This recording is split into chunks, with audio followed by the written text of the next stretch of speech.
pessoal, estamos aqui em mais uma aula da parte de física, né, do auladê.com.br.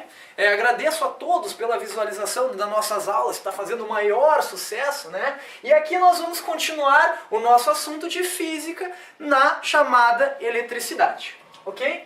Então, na minha eletricidade, eu tenho alguns conceitos que já foram abordados na nossa aula anterior. O conceito de que é um átomo, o que é um corpo positivo, o que é um corpo negativo, o que é um corpo neutro, nós vamos estudar agora. Então, olha só, lembrando da nossa aula anterior, né, um corpo, se ele estiver neutro, ele tem que ter a mesma quantidade de cargas positivas e negativas. Então, assim, se eu for fazer um desenho, né, se eu for representar um corpo neutro por uma esfera, ok? De acordo com o vestibular do Enem ou de qualquer universidade federal, se eu não colocar valores nenhum, se eu simplesmente mostrar um corpo e não colocar nenhum sinal em volta dele, o que eu estou dizendo? Que esse corpo está neutro. Tá? Se estiver falando na parte da eletricidade, significa dizer que a mesma quantidade de cargas positivas, os prótons, né, que nós vimos na aula anterior, tem que ser a mesma quantidade dos portadores de cargas negativas, os elétrons, que também vimos numa aula anterior. Então assim, pessoal, um corpo neutro está na maior estabilidade elétrica possível. Alguns nomes que eu posso falar, que o Enem adora cobrar, é que um corpo neutro, ele também pode ser referido como um corpo que está descarregado. Descarregado. Ok?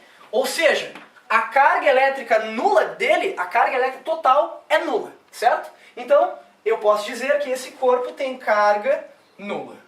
Não é que não tenha cargas dentro dele, mas a mesma quantidade de cargas positivas tem que ser igual à mesma quantidade de cargas negativas. Ou seja, mesma quantidade de prótons tem que ser iguais aos elétrons, certo? Bom, pode representar como sendo um triângulo ou um próprio bastão, certo? E aí, se não tiver nenhum desenho em volta, significa que esse corpo está na estabilidade, está neutro.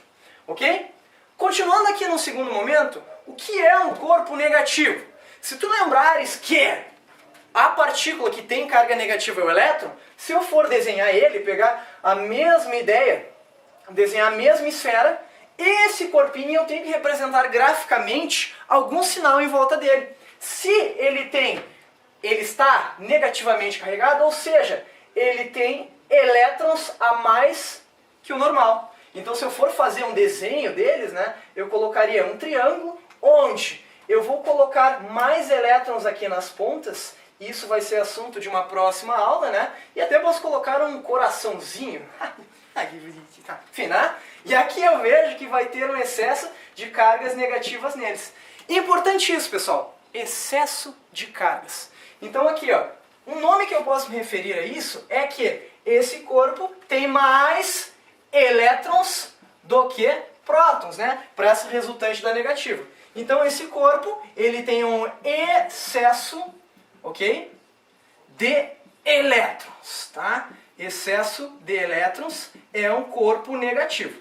Então assim, pessoal, pegando essa ideia, como eu deixei esse corpo assim, não estou interessado nesse primeiro momento.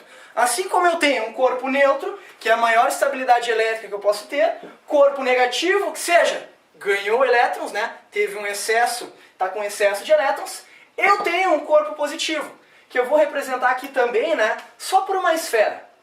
Só por uma esfera, e se tu pegar a lógica, tu vai ver que esse corpo positivo, eu tenho que colocar sinaizinhos positivos em volta dele, tá? Positivos para eu representar que ele está positivamente carregado. Então, pessoal, cuidem o seguinte, se tu lembrar da nossa aula passada, quem fica mais longe do núcleo do átomo são os elétrons, né? Então, quando eu vou analisar um corpo positivo ou negativo, as partículas que são doadas são os elétrons. Ou seja, esse corpo, o certo de eu dizer é que ele tem uma falta de elétrons, tá? Por quê, né, pessoal? Os prótons dele não mudam. Os prótons, o número de prótons não mudam. Por quê? Esses prótons estão dentro do núcleo que eu não vou tirar dessa parte da física clássica. Então cuidem para essa afirmação, ó, que o Enem já cobrou isso. Um corpo positivamente carregado não é um corpo que ganhou prótons, e sim um corpo que tem falta de elétrons. De alguma maneira que eu não estou interessado num primeiro momento, ele perdeu elétrons. Ok? Agora, esses corpos que eu comecei a analisar como positivo, negativo, como que eu faço um corpo que está na estabilidade ficar numa instabilidade de acordo com os meus processos de eletrização? Então, né, eu vou apresentar os 3 processos que tu tem que saber para a nossa provinha, especialmente se tu for fazer a prova aqui no Rio Grande do Sul, a prova no vestibular da URGS, né, tu vai verificar que ela adora cobrar esses processos. O Enem é uma parte bem mais conceitual que também é cobrado, e o primeiro processo de eletrização que nós vamos estudar é o processo de eletrização chamado de atrito. Então, é uma maneira de eu pegar aquele corpo que estava neutro e colocar um desequilíbrio de carga entre eles, tá? Então, assim, para tudo isso ser válido, eu preciso de uma condição. Que esses materiais que eu vou eletrizar sejam diferentes, ou seja, de elementos químicos diferentes. Então, a primeira condição, eu vou escrever aqui, ó, que os materiais devem ser diferentes, elementos diferentes. Então, materiais diferentes, né? O exemplo mais clássico que nós temos, né, é aquele que o teu professor de física fez no teu ensino médio. 9 entre 10 professores utilizam esse exemplo, e eu não vou ser diferente, né? O que eu tenho? Eu vou ter um bastão, um cano, por exemplo, né? Um cano feito de plástico, tá? Que se eu não representar, né, nenhum sinalzinho em volta dele, o que eu posso afirmar desse corpo? Ele está neutro, ou seja, mesma quantidade de prótons e elétrons, dando uma carga líquida resultante igual a zero.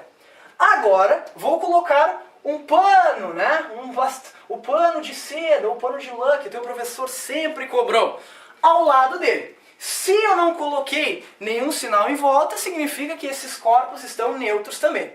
Então, atenção nesse primeiro processo. Processo de eletrização por atrito.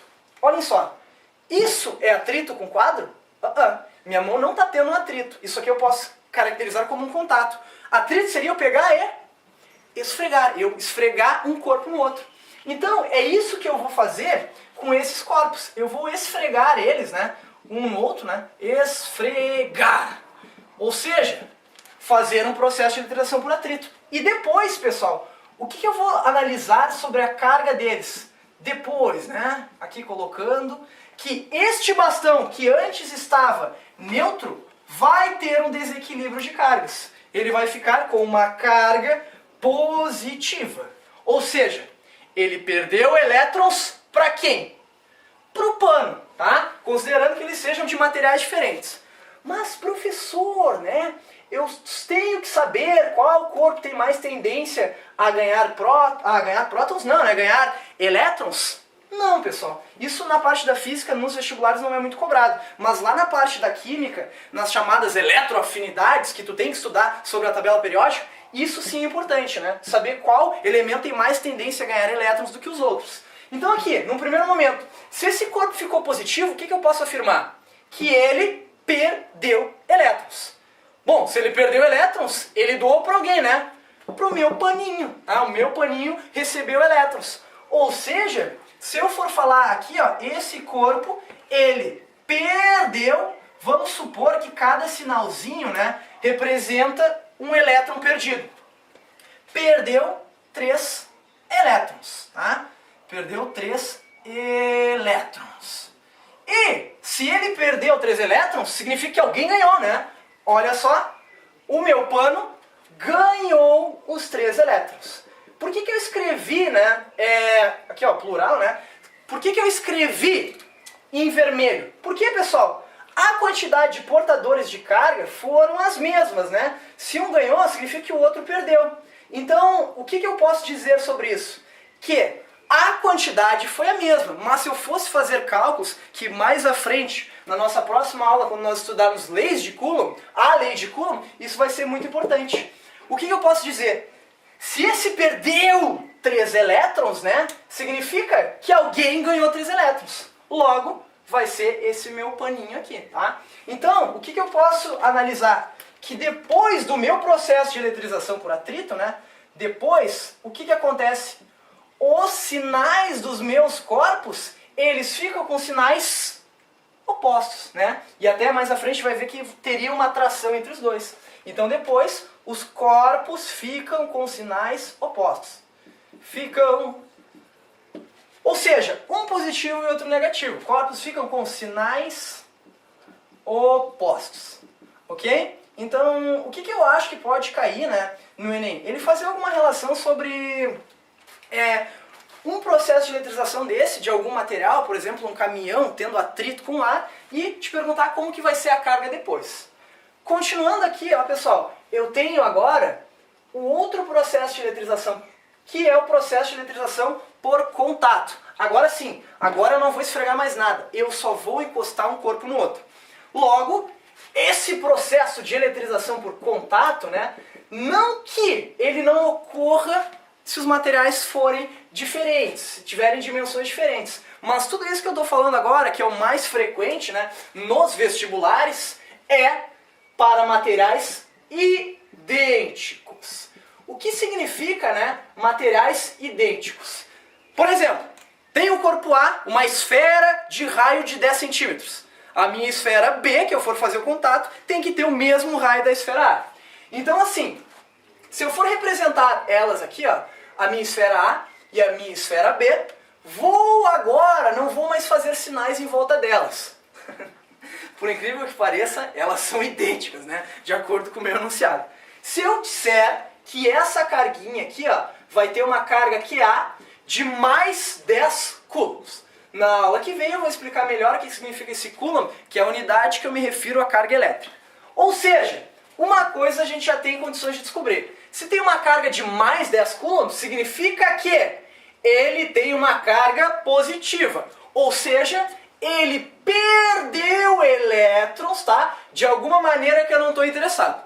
Mas olhem só, na nossa natureza nós sempre tendemos a ficar na maior estabilidade possível. Logo, se eu pegar e agora sim encostar um corpo no outro, né? Se eu fizer o processo de eletrização por contato, eu sempre gosto, né, pessoal, de falar de um exemplo muito legal, que é tu e o teu amigo vão para uma festa, né? Festa junina. E aí ele não tem nada de grana e só tu tem 10 reais. Se vocês quiserem chegar à maior estabilidade possível financeira, o que tu vai fazer? Tu vai pegar, bom, considerando que vocês sejam idênticos, né? Tu vai pegar esse dinheiro e vai dividir o quê?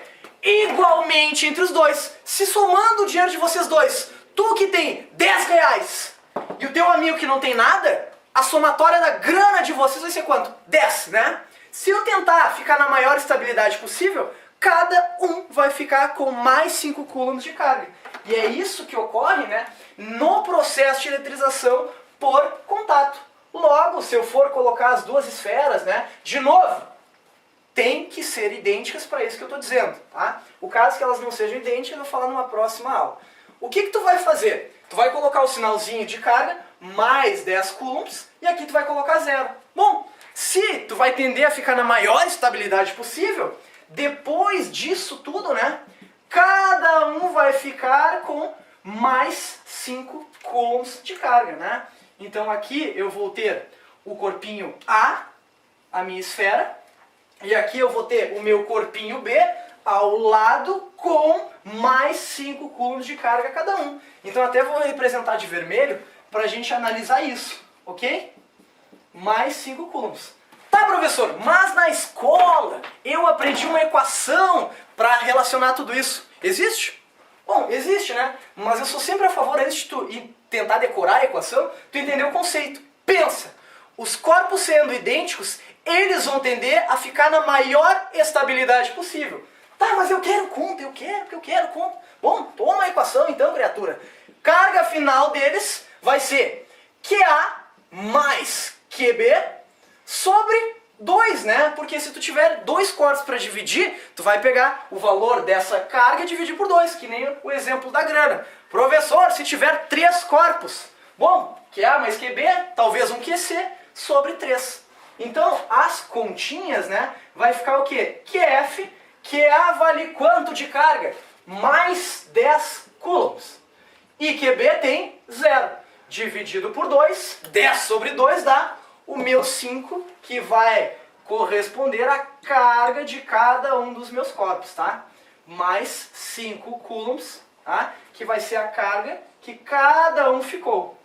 Ok? Então, uma segunda característica, né? Se os meus corpos forem idênticos e eu estiver falando de um processo de eletrização por contato, depois eles vão ficar com sinais iguais.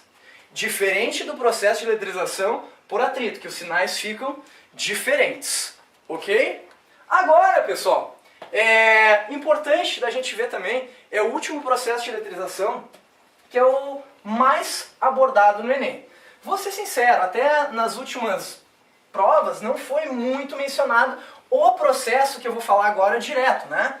O processo dizendo, esse é o processo de indução e o que acontece. Não, mas por debaixo dos panos, ele sempre faz menção a esse processo. Que é um processo que, na minha opinião, é um pouquinho mais complicado de entender, mas matematicamente é mais fácil. Processo de indução, tá? Eletrostática. Ok? Então, o que é o processo de indução? Vamos imaginar que agora eu tenho o meu bastão, tá? Um bastão aqui, que ele está representado por aqui. Aqui vai ser meu bastão, que ele vai estar negativamente carregado. Ou seja, ele está com excesso de elétrons, tá? E ele está muito longe, muito longe, ok? De uma esfera neutra, tá? Far away, né? Far away. Quem sabe da aula de inglês, deixa na física mesmo, né? Tá, enfim, olha só. Muito longe de um corpo que, se eu não representei nenhum sinal em volta, significa que ele está neutro. Ou seja, mesma quantidade de prótons e de elétrons, tá? E aí eu vou fazer uma aproximação. O que significa uma aproximação? Eu vou colocar esse meu bastão, que está negativamente carregado, muito, mas muito próximo da minha esfera que está neutra. Mas sem encostar, tá? Então o que eu vou notar? Que aqui vai ser o meu bastão, tá? Que eu vou colocar ele ficou quase igual, né? Tu vê que até é o mesmo bastão. Tá, continua atual. Tá, desculpa. Olha aqui, ó. Deixei muito próximo mesmo, mas não encostei, ok? Olha só, se eu desenhar a minha esfera, o que vai acontecer? Vamos colocar o chão aqui para eu não rodar no psicotécnico, né? E aí o que vai acontecer? Essa carga negativa, como nós estudamos na aula anterior, ela vai atrair uma região que vai ficar positivamente carregada. Ou seja, vai criar uma falta de elétrons nessa região no hemisfério esquerdo de vocês. Logo, se o negativo atrai o positivo, aqui na outra extremidade eu vou ter excesso de cargas negativas, ok? E aí o Enem te pergunta, na situação descrita a seguir, a minha esfera encontra-se positivamente carregado. Tu vai dizer que? Não, pessoal, porque lembra qual é a definição de corpo neutro? Mesma quantidade de prótons e de elétrons. Eu só tive uma chamada polarização, ou seja, eu não retirei nada dessa minha esfera. Para eu pegar e eletrizar ela, eu preciso fazer o chamado fio terra. Ok? Fio terra vocês já devem ter feito em casa, ou os pais de vocês já devem ter feito no banheiro, certo? O que acontece? Eu vou pegar e colocar um fio na minha esfera, ligado na Terra. É o chamado aterramento. Tá, professor, mas o que significa isso? Bom, na nossa Terra, ela funciona como se fosse um baú de cargas. Tu tem todos os tipos de cargas elétricas que tu imagina, em milhões de quantidades em relação ao que eu estou analisando aqui. Então eu vou colocar algumas cargas, porque se eu for desenhar infinitas cargas eu não saio daqui hoje, né? O que vai acontecer? No momento que eu botei esse fio, eu cravei um fio na minha esfera, eu dei um caminho para esses elétrons irem.